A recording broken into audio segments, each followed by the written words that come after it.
క్షణం ప్రభుత్వం అప్రమత్తంగా ఉండి పనిచేస్తుంది.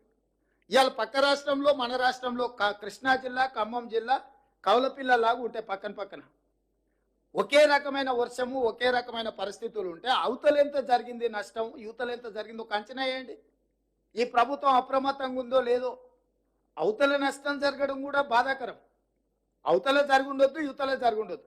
కాకపోతే ఈ ప్రభుత్వం అప్రమత్తంగా ఉందా లేదా అనే దానికి క్షణం ప్రభుత్వం అప్రమత్తంగా ఉండి పనిచేస్తుంది. ఇవాళ పక్క రాష్ట్రంలో మన రాష్ట్రంలో కృష్ణా జిల్లా, ఖమ్మం జిల్లా కౌలపిల్లలాగా ఉంటాయి పక్కన పక్కన. ఒకే రకమైన వర్షము, ఒకే రకమైన పరిస్థితులు ఉంటే అవతలెంత జరిగింది నష్టం, యువతలెంత జరిగిందో ఒక అంచనా వేయండి. ఈ ప్రభుత్వం అప్రమత్తంగా ఉందో లేదో. అవతల నష్టం జరగడం కూడా బాధాకరం. అవతల జరుగుండొద్దు, యువతల జరుగుండొద్దు. కాకపోతే ఈ ప్రభుత్వం అప్రమత్తంగా ఉందా లేదా అనే దానికి ప్రభుత్వం అప్రమత్తంగా ఉండి పనిచేస్తుంది.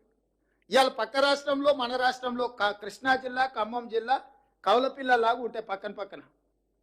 ఒకే రకమైన వర్షము, ఒకే రకమైన పరిస్థితులు ఉంటే అవతలెంత జరిగింది నష్టం, యువతలెంత జరిగిందో ఒక అంచనా వేయండి. ఈ ప్రభుత్వం అప్రమత్తంగా ఉందో లేదో. అవతల నష్టం జరగడం కూడా బాధాకరం. అవతల జరుగుండొద్దు, యువతల జరుగుండొద్దు. కాకపోతే ఈ ప్రభుత్వం అప్రమత్తంగా ఉందా లేదా అనే దానికి అసలైన తొలి వెలుగు. ఫాలో వాట్సాప్ @తొలి వెలుగు official.